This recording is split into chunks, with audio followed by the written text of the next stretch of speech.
Hi. Uh, really? Seriously? Your intro idea was to start off with one word and then leave it hanging for me to just know to pick up. Yeah. It's I just, said, "Are you ready?" And you said yes, and then I began. yeah, with hi. What's the big deal? Freaking Donald Trump comes out, just stands up at his stand, his podium thing, and just You're like, hi. we have a great podcast for you. It's really good. We got a lot of great people working on it. Everyone's gonna love it. Um, so it's been a while. How many Yeah. months, Ethan? Four, I think I counted on my fingers. Yeah, I blame Ethan. Yeah. I'm partially to blame too, but we've been busy boys. It's It's with the holidays were busy, and then we just kind of dropped the ball for a couple months. basically we probably could have made it happen easily somewhere in there. It's just being busy. We both kind of gave up for a while. Yep, yep. So And then us I, being I lazy boys. I'm off this week on a staycation, so I'm like, Ethan, whenever you are free, I think we should get down to business. And he's like, we can get down to business Wednesday night, and I'm like, all right. And then Yeah. it's Wednesday night, and this is the business. This is the business happening right now. After 2 nights of me saying I was free and then canceling. So It's okay, so long as it happens. Salon as it so, happens. salami it happens. It happens. Okay, so this is episode 4 of the Game to Navy podcast. We haven't quit doing it. We've just been busy. We have a doozy of a podcast tonight, guys. It's coming right at you. I'm not expecting it to be super long, but it's gonna be like a quality over quantity kind of a thing. It's gonna be a quality over quantity. Speaking Quality. speaking of koalas, let's start with the first thing. All right, yeah. E- So what is this? Ethan has no idea what this is. Can you read what this is in the episode content list? Episode 4 starts out with intro, and then Botanic Harry Potter chapter. So while Ethan was getting set up to record this, I For like discovered this 45 on minutes. the books subreddit. Um, so Botanic actually is pretty cool. I was looking at it while you were getting ready. botnik.org is kind of just this like small community. Anyone can participate in it of algorithmically based content creation. So kind of like taking a bunch of content and then algorithmically creating something new from it. Oh, Um, and if you go to their homepage, the botnik.org, but they've that sounds done like nice. Frasier. There's a couple cooking ones where someone does like, it even says source, Valentine's Day baking videos, dating tips. That says it's source dating tips, algorithm predictive, and it says things like watch a yoga class with a big bucket of salsa to share, visit the cooking museum, see the cheese performance, cheese chess, and cheese poker, attend open houses and roast the place. You can find a few on the street where you live to talk about the couch and go off on the floor. Just random nonsense like that. And just all different. It says the source of the content that the algorithm pulls from. But the post I saw was somebody took the entirety of the Harry Potter series as the content and used an algorithm with that content to create an entire new Harry Potter chapter. All right. Wow. And it's only 4 pages. I haven't read much Huh? of it, but I'm going to read it to you here and now. And it's going to be a surprise for all of us. Okay. Alrighty. I'm ready. Because this was like upvoted, it's number 1 on the book subreddit right now. So this has got to be some good stuff. So the title of this book slash chapter is Harry Potter and the Portrait of What Looked Like a Large Pile of Ash. Okay. This Okay. is chapter 13, the handsome one. Hmm. And it goes as thus. I can't guarantee that it's gonna. I imagine it's gonna be clean and not dirty because there's no like real swears very often in Harry Potter. So Yeah. here we go. The castle grounds snarled with a wave of magically magnified wind. The sky outside was a great black ceiling which was full of blood. The only sounds drifting from Hagrid's hut were the disdainful shrieks of his own furniture. Disdainful. Magic, It was something that Harry Potter thought was very good. Leathery sheets of rain lashed at Harry's ghost as he walked across the grounds toward the castle. Leathery sheets of rain is my new favorite phrase on earth. Ron was standing there and doing a kind of frenzied tap dance. He saw Harry and immediately began... Come on. Come on. He saw Harry and immediately began to eat Hermione's family.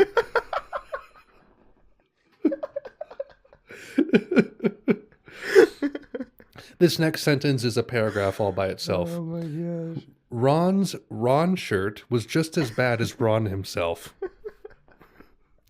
Then, if you two can't clump happily, I'm going to get aggressive, confessed the reasonable Hermione. What about Ron magic? Offered Ron. To Harry, Ron was a loud, slow, and soft bird. Harry did not like to think about birds. That oddly made sense. Yeah. Death Eaters are on top of the castle, Ron bleated, quivering. Ron was going to be spiders. He just was. He wasn't proud of that, but it was going to be hard to not have spiders all over his body after all is said and done. I need to sip of wine. He's just going to be spiders. There's nothing he can do. He just was. Look, said Hermione. Obviously, there are loads of Death Eaters in the castle. Let's listen in on their meetings. The three complete friends zapped onto the landing outside the door to the castle roof. Wow. They almost legged it, but witches are not climbing.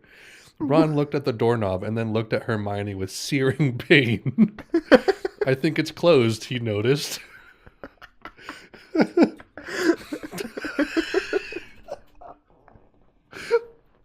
Oh my gosh, I can't do it. I'm just reading ahead and it's so hard. Locked, said Mr. Staircase, the shabby-robed ghost. They looked at the door, screaming about how closed it was and asking it to be replaced with a small orb. The password was beef women, Hermione cried. Ron and Hermione quietly stood behind a circle of Death Eaters who looked bad. I think it's okay if you like me, said one Death Eater. Thank you very much, replied the other. The first Death Eater confidently leaned forward to plant a kiss on his cheek. Oh, well done, said the second, as his friend stepped back again. All the other Death Eaters clapped politely. Then they all took a few minutes to go over the plan to get rid of Harry's magic. That was incredibly crafted. I see that and I wonder, like, what part of the book did it get that from? Yeah, where? Harry could tell that Voldemort was standing right behind him. He felt a great overreaction. Harry tore his eyes from his head and threw them into the forest. Voldemort raised his eyebrows at Harry, who could not see anything at the moment. Voldemort, you're a very bad and mean wizard, Harry savagely said. Hermione nodded encouragingly. The tall Death Eater was wearing a shirt that said, Hermione has forgotten how to dance. So Hermione dipped his face in mud.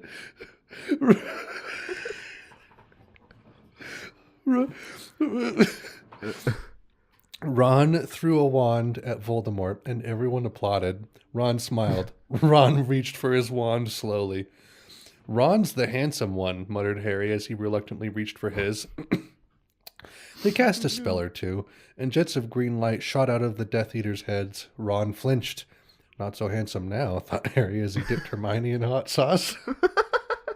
The Death Eaters were dead now, and Harry was hungrier than he had ever been. The great hall was filled with incredible moaning. Sorry, I thought there was a comma. There isn't. The great hall was filled with incredible moaning chandeliers and a large librarian who had decorated the sinks with books about masonry. What a great sentence. Gosh, the next one's pretty good. The next one's pretty good too. Mountains of mice exploded. Several long pumpkins fell out of McGonagall. Oh no. Dumbledore's hair scooted next to Hermione as Dumbledore arrived at the school. Oh my god. The pig of Hufflepuff pulsed like a large bullfrog. Dumbledore smiled at it and placed his hand on his head. You are Hagrid now. We're the only people who matter. He's never going to get rid of us, Harry, Hermione, and Ron said in chorus. The floor of the castle seemed like a large pile of magic. The Dursleys had never been to the castle, and they were not about to come there in Harry Potter and the Portrait of what looked like a large pile of ash. Harry looked around and then fell down the spiral staircase for the rest of Harry looked around and then fell down the spiral staircase for the rest of the summer. I'm Harry Potter, Harry began yelling. The dark arts better be worried. Oh boy. That's it. That's the end. Oh man. The dark arts better be worried. Oh boy. Oh boy. So I highly recommend checking out Botnik because there's more. There's not a whole lot. It looks like it's kind of a new thing, but there are more things. And man, is it good. When it's 1 in the morning and you're bored in bed, that's just going to be perfect. Yeah, you're going to laugh yourself to sleep. Yep. Whew. So that was that. Now we're going to go on to Wikipedia articles. The way this works for the uneducated and uninformed is I have a link. It's en.wikipedia.org/wiki/special:random. This will give us a random Wikipedia link, and we're going to do up to 3 of these depending on how long it takes. I'm just going to click this link. It's going to give me a random Wikipedia article. I'll send it to Ethan and we'll both read it and talk about it. All right. Do you want to do the honors of this one, or shall I start? You read it, man. All right. Mother of Mercy High School is an all-girls Catholic private high school in Cincinnati, Ohio. It is one of almost 40 Sisters of Mercy secondary schools in the United States. Hell yeah. Throw a W out for my secondary schools. Oh, yeah. This school is also a blue ribbon school. Hell yeah. That's just a sentence all on its own. On March 2nd, 2017, it was announced that Mercy would merge with High School. What? Due to lacking enrollment numbers in both schools. So it merged. The new merged school will be McCally's current campus. So it hasn't happened yet. Because it says enrollment 531 before that. What? Alex, it's got girls volleyball. It does. Catholic. It is a girls' school. It costs a little under $10,000 to get into this school, by the way. Colors, blue and white. Yeah, Catholicism. So let's go to the next one, okay? Wait, really? Blue and white is Catholicism? Just straight up? No, it's a Catholic school. Why when I said blue and white did you say Catholicism? It is a non sequitur. It is unrelated. Okay. I was very confused. This is number 2, all right? Closed Facebook. What is this, Ethan? This is something. I don't know. I'm getting there because I accidentally closed Facebook. Okay, wait. I'm getting it. Whoa, this is cool. This is actually a thing. Heck yeah. All right. This is. Am I introducing it and you'll read? Is that what's happening right now? Just say stuff, dude. All right, cool. It's a Summerling LM4. It is a 5-shot manual repeating double action pistol designed for backup purposes, and it looks freaking awesome. Like it looks like a combination between Metal Gear and James Bond. A little bit. I can see that. Yeah, it's 45 ammo. 40. Huh. It's got I can 5. dig it. Yeah, I like this. Series of pistols included the LM1, the LM2, the LM3, the LM4, and the XLM. But they skipped Windows 9. But they skipped Windows 9. Wait, at the bottom of this concept in history, it says Philip Leichtman died in June 2017. Who is that? Where? Who's Philip Leichtman? The inventor of the design? Okay, that's what it says at the top. Oh, okay. Yeah.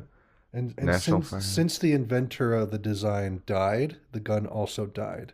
Yeah, the That's gun the has died with him. yeah. Death to guns, boycott the NRA. Ooh, it's chromy. Ooh, that's good. Last one. Um, actually, Ethan, I'm gonna let you do the honors. Okay. I'm gonna give you this link. Are you giving Um, me the random link? wait, is it actually gonna? Because No, it just no, if you click it, it will go to something random. It just shows a random thing, which is a 1927 silent film in Facebook. Okay, what do we got? This is the show the Harakadu. Did you actually get that on the first try? I don't know. The Shodarakadu. You added an extra syllable, but that was dang close. It's a 1986 village a backdrop film. What does that mean? What? Village What is this? backdrop It's film. Clicking on those links does nothing for me. okay. I feel like I could read the cast list all day long. I can't tell what Telugu. What area of the world is this? I don't what understand. nationality is this? I don't know. India. Country Tol- India. Tollywood? Country India. V- Okay. Vijayabhaskar Productions. Vijayabhaskar Productions. I'm not gonna give this the time of day, dude. No, dude, look at the main character. Nandamuri Balakrishna as Gopi. This has been great. Thank you for joining us on another failed expedition into Wikipedia. Gopi. See, the idea behind this whole segment is that we find some interesting things.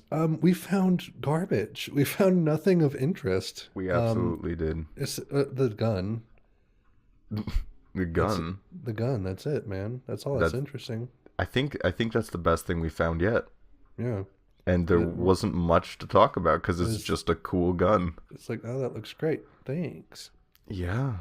So, next segment, one of my all-time favorites. We're going to read a fanfic. I don't think this is. This is going to be a staple, I think, for every podcast because this is just so fun. I feel like it's got to be. We just like to read bad fan fiction or really good fan fiction that we'll just laugh at or something. Ethan is the person who has chosen the fanfic tonight. Ethan, what do you got? I've got one called Clifford's Truth. Clifford the Big Red Dog, presumably. Clifford the Big Red Dog. Yes, correct. Okay. How long is it? Where does it say? 120 words. Well, this is very short. It's It's basically a paragraph. Okay. 4 people have favorited it. Good. It is completed as of November 23rd, 2011. Okay. By Cool Spyro 17. Good. Well, go ahead and. Yeah. Yeah. Okay. Is there like a description for it? There is not. Okay. So I'll just get right into it. Do it. I walked down the street, wagging my tail back and forth. I left a trail of red fur behind me. Red. That's what it was. Red. There's a reason why I'm red, you know. Ever see the color of blood? Yeah, that's red. What about the color of ketchup? That's red too, you know. Well, you know what I've been doing all my life? I've been murdering the people at a ketchup factory. Oh, Clifford, this is in quotes. Oh, Clifford, you're such a good dog. Unquote. Yeah, that's what Emily said every day when I got home from killing everyone. That's what encouraged me to, cough, cough, keep on killing people. ... What? She gave me treats. That's it? That's it? Does it indicate that there's going to be more? No. No, that's it. Astounding. Wait, though, there is a description. I missed it. Here's the description. Short little story about why Clifford is red. Not a thing you'd actually appreciate. I turned bored, so I made this. What would lead somebody to writing this and posting it on a website? Oh, Clifford, you're such a good dog. Unbelievable. Oh man. Well, Ethan, in the interest of time, Hmm. would you like me to read another Botnik thing? You know what? I think that's a good idea. Okay. The back page or the back cover of the log line of a romance novel. Hot Ooh. guy Jeff is devastatingly sexy and steamy. He's got a really simple rule: be the ultimate playboy and get through one day without crying. Um, Get through one day without crying. I love that. I love that image. Um, go back to the family. What was it? Family the newsletter. the holiday newsletter. Yeah, yeah, yeah. Okay, I'll I'm read gonna try that, one of those. and then we'll go. We'll move on. So the holiday update again Hmm. to Hmm. remind everybody, this is algorithmically generated from multiple family holiday update letters. So to our wonderful friends and Bob, Christmas seems to be here, and we thought that we should tell you that our family has had a joyful FYI. year. We might even get to sleep for the first time since Duncan replaced the moon with fireworks. uh, in Do Duncan September, and Bob know each other? I think they do. In September, with horses and a variety of celebrities at our home, we lost Stanley in a fight with the French Legion. We are grateful for his service. As our family heals, we hope to get rid of our house so we can spend our lives in a grove of orange trees. Bob, please do not visit us with your family or those piano playing defensive ends you associate with. Piano playing. Defensive ends, like in football. I don't. Yeah. We have an uninhabited maze that is in need of repairs. I have made a few of my sisters go into the maze, but they're all still in there, and they have to be dead or at least very ill. They need rescue. I would do it, but Aiden has saxophone practice. He's pretty bad, and I must do whatever I can to make his mouth do the wonderful music. Oh, Jonathan, our second oldest. Wait, was there an oldest? No. Jonathan, our second oldest, suddenly became a flute. We had we had a very difficult time with the transition, but he really liked it. Ellen, our dear family otter, has taken ill, and we know she will Oh. not survive the winter. Bob, Oh we no. will send you the remains. Um, Grace talks constantly without stopping. John got older. Our grandchild is insane. We are concerned because he was always showing up in pictures from hundreds of years ago. We know he is watching. Ooh, this is good. Next one's good. Of course, Cowboy Chris is as energetic as ever. Only last weekend, he dropped everything and yelled, I ain't too wooden to dance the breach and bunch. I ain't too wooden to dance the Brighton Bush brunch. And he wasn't either. Other Oh. developments. You better believe it. Dan placed third in the hospital visits competition. Duncan announced a new federal casino, and our parents are still running Seattle with their hundreds of wild dogs. We are blessed. We are blessed. Hashtag Fa- blessed. Family is important, complex, and unabated. We Mm. hope that all of you are staying mysterious and happy. Love and blessings to all. Bob, you get a single blessing only. Oh my gosh. The The Margaret group. repetition of Bob is the best thing that's This ever is happened to me. it's nice. P.S. Sorry I missed another celebration with us all together. I was stuck in a cardboard wrestling painting. I will still endorse you on LinkedIn for Christmas if you don't choke. Oh my goodness. What Oh, that's lovely good. stuff. I hope I'm going to try to follow this website for as long as I can because these are good things. So this is King's Dominion. Okay, so King's Dominion is a Virginia themed amusement park. Okay, because it says Civil War love letters plus Yelp reviews of King's Dominion. So this is like 1800s love letters mixed with reviews of a theme park. Okay. I Here we go. like. My dear wife, King's Dominion is always a great many miles apart from your sweet smiles and friendliness. For the sake of completeness, I went on virtually all the rides and thought about you and the children. I went on the battlefield of rides and attractions for all the evening, and I was wounded in line for almost every ride. In this part of the war, I was not so good.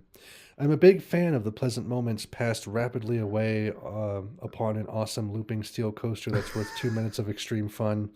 I was very friendly towards the volcano blast coaster, and I think I went there.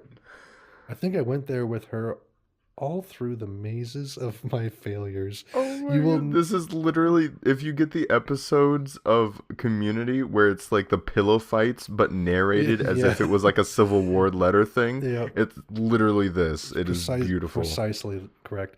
You will never be prepared for the discovery of my love affair with the greatest pleasure coaster in the world.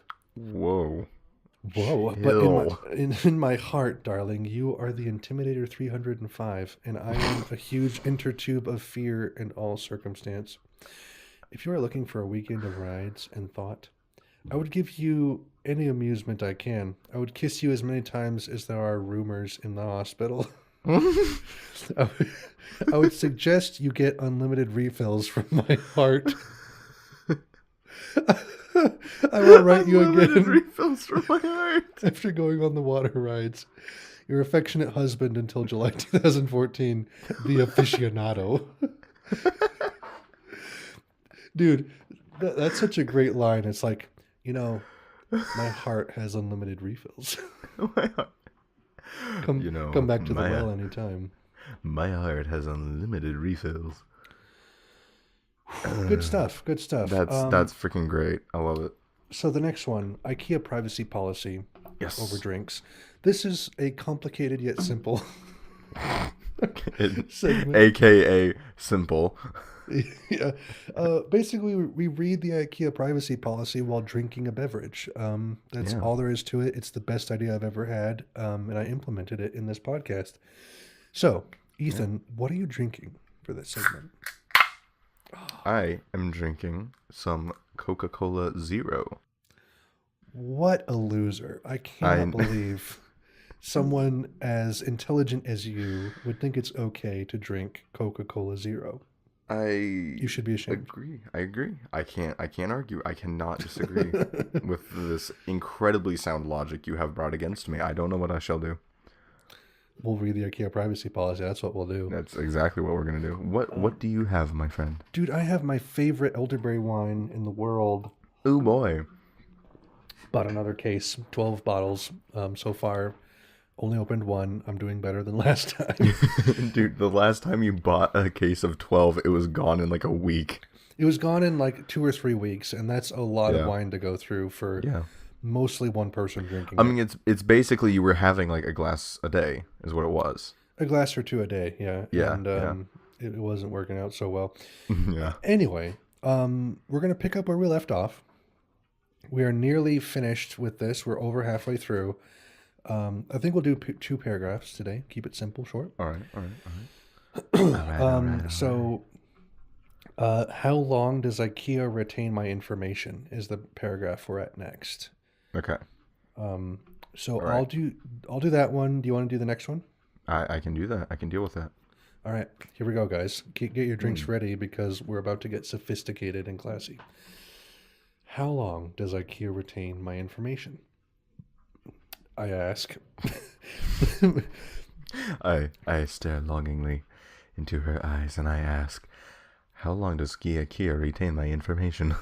And she, in a Swedish accent, says, "We retain your information as long as it is required for the purposes identified when you provided the information for such specific purposes or for any new purposes by us and consented to by you, and for any appropriate time thereafter, including a sufficient time following to permit you to ask any questions regarding its use." Wow. I have never heard someone struggle so valiantly through a single sentence in my entire life. This dude, that sentence was half of this paragraph. It was, and it was worded completely weird. So that was the warm-up. Let me do it again. We retain your information as long as it is required for the purposes identified when you provided the information for such specific purposes or for any new purposes identified by us and consented to by you, and for any appropriate time thereafter, including a sufficient time following to permit you to ask any questions regarding its use. You good now? You think you got it? I think so. It doesn't matter how fast or slow I say it, I still don't understand. Me neither. Are they basically saying, like, if so long as you're good, we'll just keep it as long as we need? I'm pretty sure that's exactly what it is. Okay. Basically, as long as we're cool, we got yo info, boy. Your Boy. contact information, which you provide through the customer profile process described above, is retained until you request us to delete it or change it. Yeah, so literally we have it until you tell us to not. Yeah.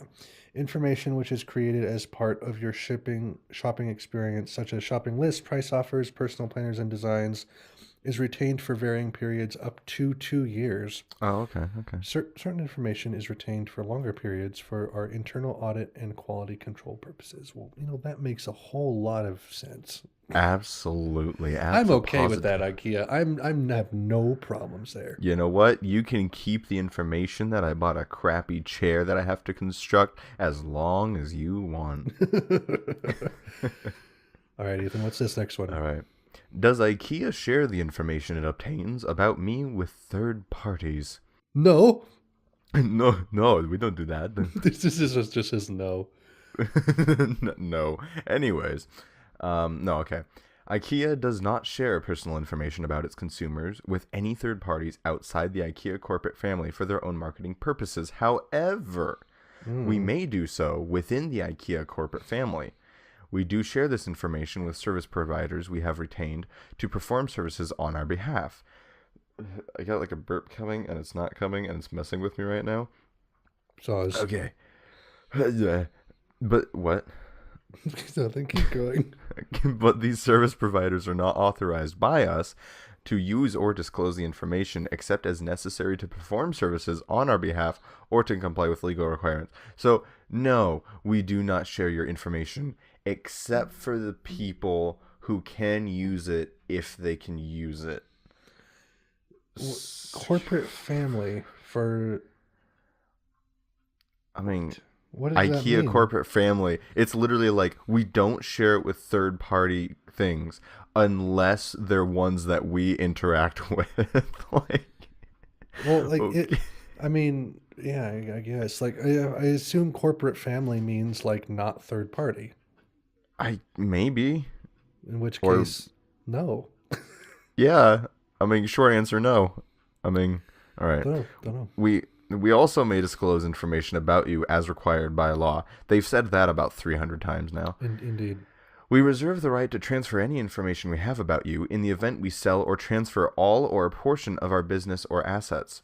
If the business is transferred, we will provide you with the opportunity to tell us that you would rather prefer, I added words in there, that you would prefer that information about you not be transferred. Should such a transfer occur. Like, you hear, like, all right, IKEA is being bought by... Coke, and you're like, you're desperately ringing up IKEA, and you're like, don't let Coke know my email address, please, for the love of God. Whatever you do, Coke cannot get a hold of my phone number. They will be calling me. Like, okay, everything, they can know everything but my zip code. Do you understand? You can tell them anything. I don't care. That trash can I bought 30 of for no reason. I have no excuse. You can tell them that. That's fine. But my zip code, it like, and IKEA is like, you know what? Our privacy policy says that that's a perfectly valid thing. Coke is not getting a hold of your zip code. Coke will never know where you live. They'll know where you live. They'll know where you live, and a short Google search will prove the zip code. But it's a joke. Let's move on. Okay. Should such a transfer occur, we will use reasonable efforts to try to ensure that the transferee uses personal information about you in a manner that is consistent with this privacy notice. So basically, should we fail at keeping you safe, we will try to keep you safe, but no promises. I like it. I like So it. Coke buys out IKEA, and they make the transfer, and you realize this, and you call up IKEA, and they're like, "Well, we can try, but we can't promise anything." Ethan, Mm-hmm. you want to do two more, and then next time we do a podcast, we'll just finish it. You know what? That sounds like a good idea. Good idea. How does IKEA protect personal information? Question mark. The answer to this, if you're all waiting keenly with beverage in your mouth, prepare to spit it out because this is great. The security of personal information is a high priority for us. Amazing. We maintain administrative, technical, and physical safeguards to protect against unauthorized disclosure, use, alteration, and destruction of the personal information in our possession. We are committed to providing appropriate security controls to protect personal information we have about you against foreseeable hazards. So I'm envisioning like a Mr. Robot-esque infiltration of a like what would you call it, like a building, like a Fort Knox kind of thing, where like you're sneaking in and you're gonna hack the system, and once you're in, you're like, all right, we're getting into IKEA, we're getting all of the customer information, and we're replacing every letter O in the names with a Z. And IKEA is basically saying like, we're gonna try to make sure that doesn't happen. Thanks, IKEA. Thanks for making sure that no one changes my personal information you have on file. So that way, they're like, so we can't contact you from customer service because your email is different now. So it says Ethan Staten at butts.com. It's like, you're like, that's not my email. What will we do? That's not. Whatever shall I do? IKEA will never be able to contact me again. How can I keep on living? Ethan, it's okay. They're going to do everything in their power to protect everything it. in their power. They have a lot of power. They are IKEA. They will bring down the hammer. They are Evil Corp. All right, what's the next one? Required. Does IKEA process my information outside of the us? We may You like that? That's real good comedy. We may transfer your information outside of the us for processing and storing. The privacy laws in other jurisdictions may differ from the United States privacy laws, and in some jurisdictions, your information may be accessed by law enforcement authorities or the courts. If you would like to obtain more information about our policies and practices relating to our transfer and processing information outside of the United States, please contact us in any of the ways described below under, quote, how can I contact IKEA, question mark, unquote, period. No, I think we're good, thanks. We don't give that much of a damn. How can I contact IKEA? How can I contact us here? I'm contacting them. No, don't do it, Ethan. Don't contact them. Do they have an email? Can I email them? There's an FAQ. Oh no, their email got changed internally by a terrorist. It's by a hackerman terrorist. Oh no, what are we gonna do? Wait, there's an email us. All right. Check stock, track in order. Yeah, I want to check stock. Product name. Butts, but with an umlaut, so it's boots. And San Diego. Are you actually doing this right now? Yeah, they don't have that. Did I check if they have table. Guys, do you have table in San Diego? Hey, they have table. Well, let's just awkwardly digress away from this. Hey, it's a dunkster. Ethan, what is the final segment? What is the final segment? The final segment, my friend, is ending quotes. This is what is our actual? Did we have a name for this? An actual proper name? No, just it's philosophical quotes. What we do, Ethan, is we find quotes from people Yes, explain to me. Could be anybody. Yeah, because you've never done this 3 times before. Never. We find quotes from people that are kind of it started out as like meant to be, not sounding philosophical, but it actually doesn't make any sense. Yeah. Like the foot is the hand of the leg or whatever it was. Yeah, whatever it was. I don't remember what that one was when I was a The kid. hand is the foot of all ideas, or freaking something like that. Who even knows? And it's just kind of it devolved to a point where it's like quotes that we think are pretty good and pretty funny. What do you want to go first? Yeah, I'll go first. Okay, you go first. Let me take a sip of my drink. I just hit my tooth. Ow. All right. Death in every gulp. Death in every gulp. It is a black can after all. Coca-Cola. It tastes. All right. Okay. My quote is it's okay to have beliefs, just don't believe in them. Guy Ritchie.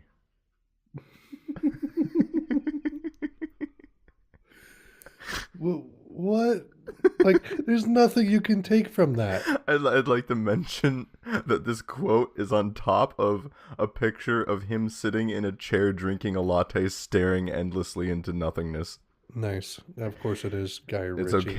It's okay to have beliefs, just don't believe in them. This is the guy who made the Sherlock Holmes movies with Robert Downey Jr. Mm-hmm. It's like saying it's okay to have rugs, just don't own rugs. It's okay to believe in rugs, just don't use them. I think I used rugs as an example last time when I was dismantling a stupid quote. Yeah, it's like it's okay to believe in rugs, but not believe in floor decoration, something like that.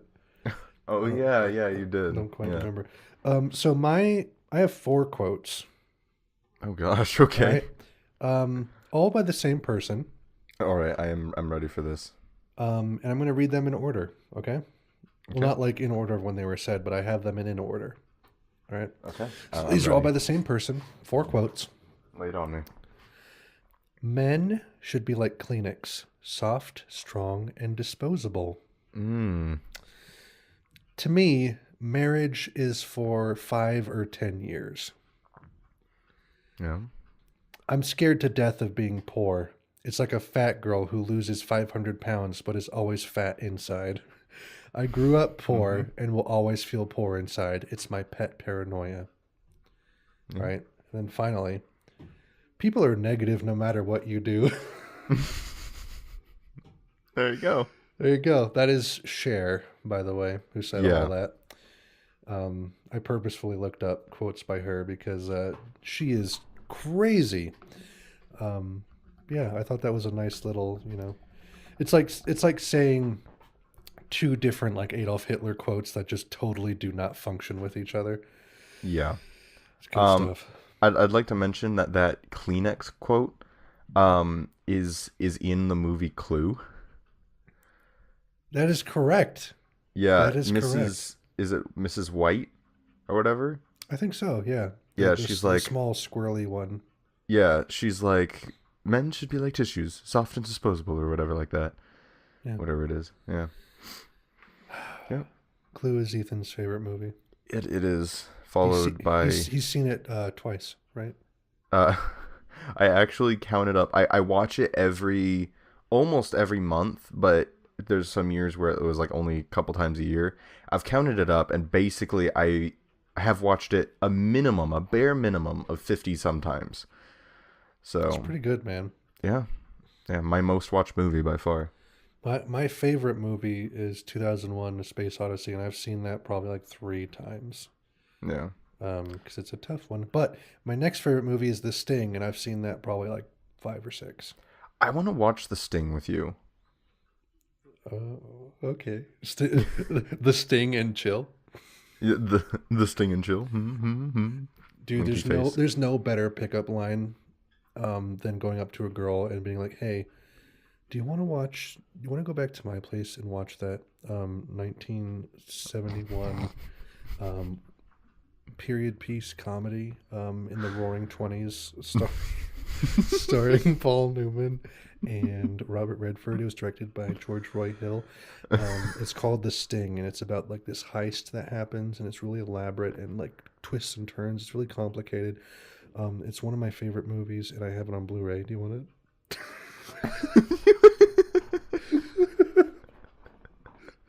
And then if they're not like viciously aroused by that point, they're not It's just human.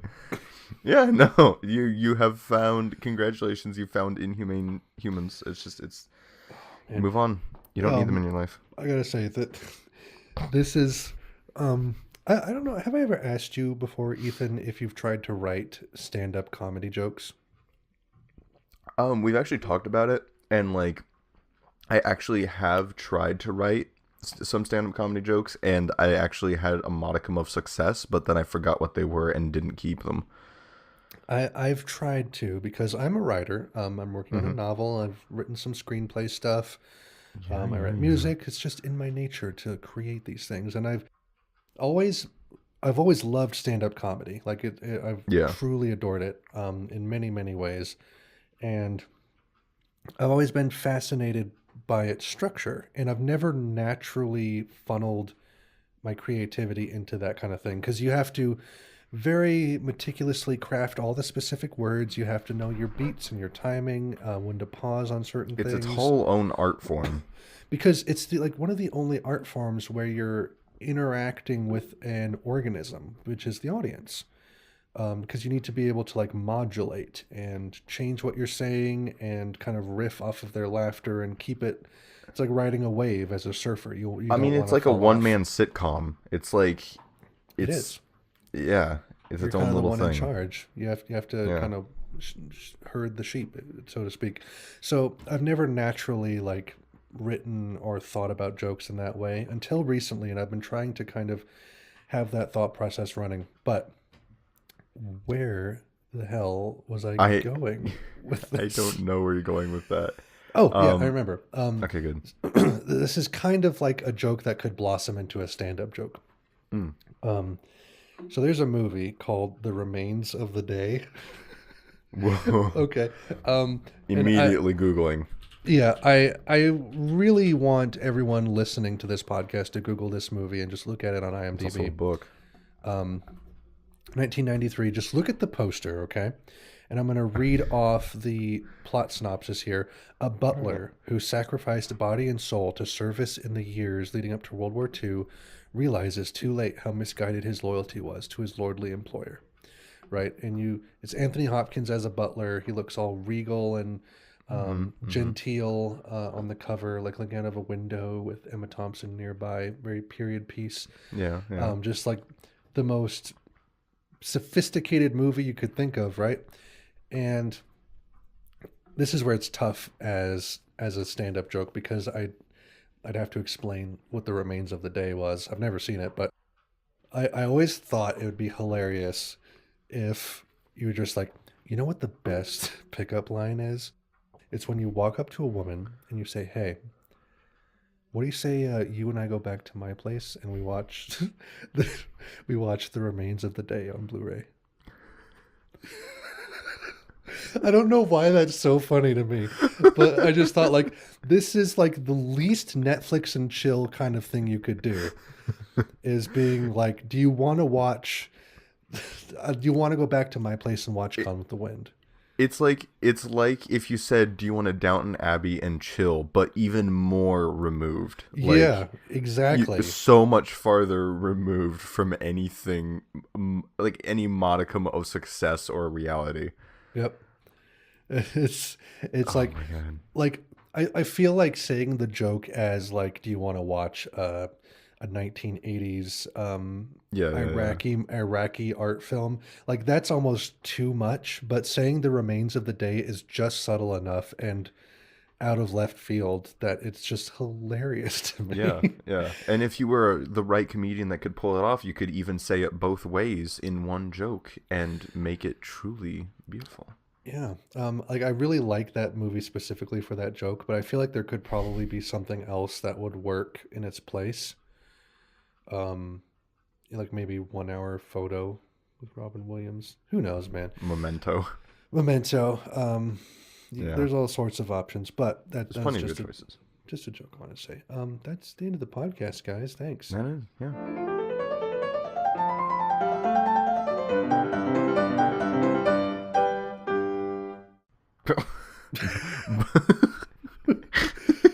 Just immediate cut off, bye, gone. I would love that. I would absolutely love that. I would love if there was a way to make a podcast where you couldn't see the length of the podcast and it just goes, and then suddenly there's like, okay, that's the end, goodbye, and it just cuts off, and there you go, done. Add like 10 minutes of emptiness afterward. Yeah, exactly. Yeah. But yeah, that's the end, guys. We're gonna hopefully do more. Crossing our fingers. Yeah. We'll see. We will try to keep it more regular than 4 months. I can at least guarantee that we'll try and do it more often than that. Well, we plan to do an episode in the future. How about that? There you go. That is the least committal way you could possibly say that we will make an episode. There you go. There you go. You nailed it. Yes, good. Well, until next time, guys, sleep tight and let the bed bugs nibble just a little bit. Give them a sweet, sweet taste. Okay, that's it. Bye.